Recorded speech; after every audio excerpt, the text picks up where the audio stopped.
Hi guys! Welcome back sa ating YouTube channel, ang Mom Shian, kung saan tuturuan ko kayo ng mga katipidan at saka mga konting small business para sa ating mga momshi na mga walang pangpuhunan katulad ko. So for today's video mga mare ay ipapakita ko sa inyo kung paano ba or saan nyo makikita yung inyong mga conversion.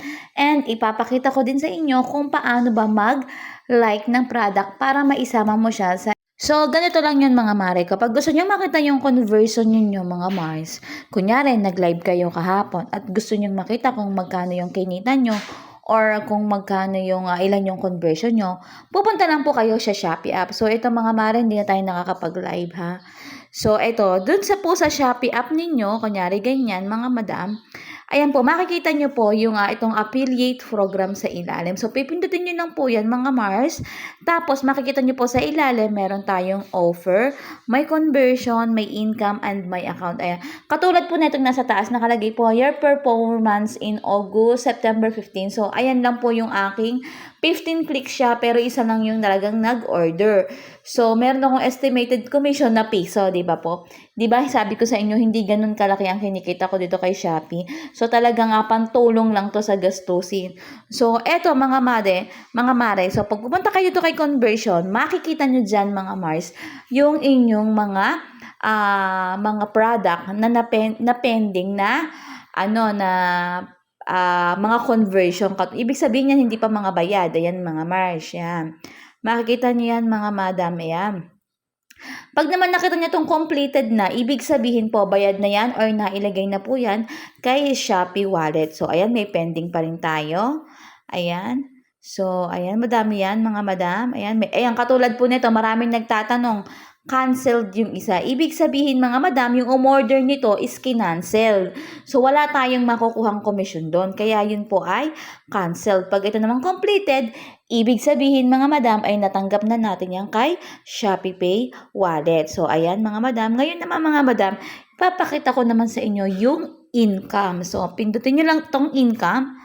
Ayan, ayan mga madam, yung income. So, makikita nyo dyan mga made, sa social media ko, kumita tayo ng 2,000. Sa Shopee video ko is 1,041.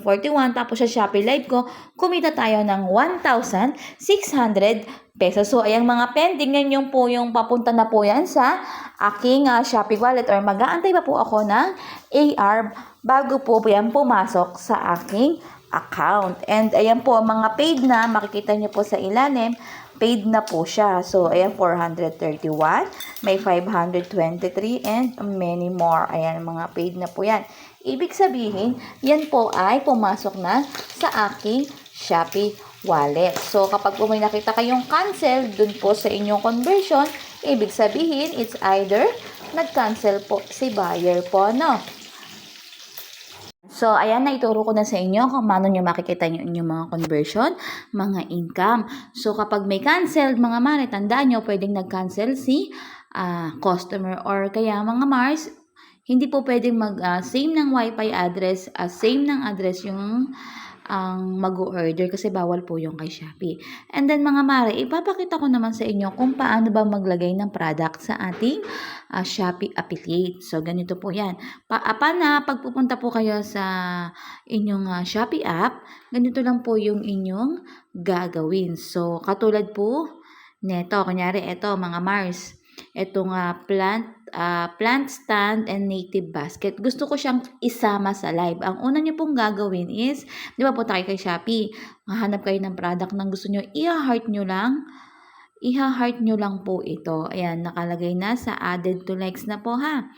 So, kapag po hinart nyo yan, mga madam, punta po ka, kunyari magla-live na kayo, punta po kayo dito kay Shopee sa mismong home nyo. Ito pong live stream.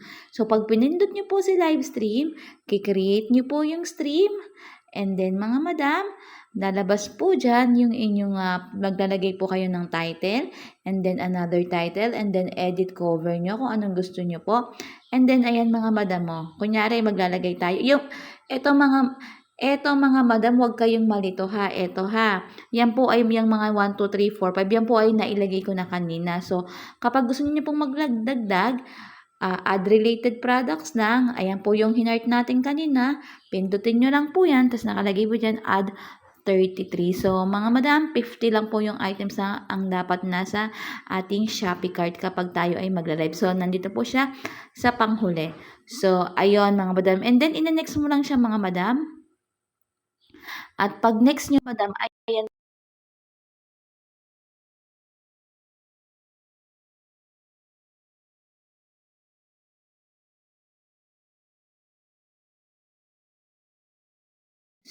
So, ayun lang po ang ating video for today. So, sana po ay marami kayong natutunan, and please don't forget to like, to subscribe, and comment below kung kayo ay may katanungan pa. Yun lamang po at maraming salamat. Bye! If you like this video, hit like and comment for part 2.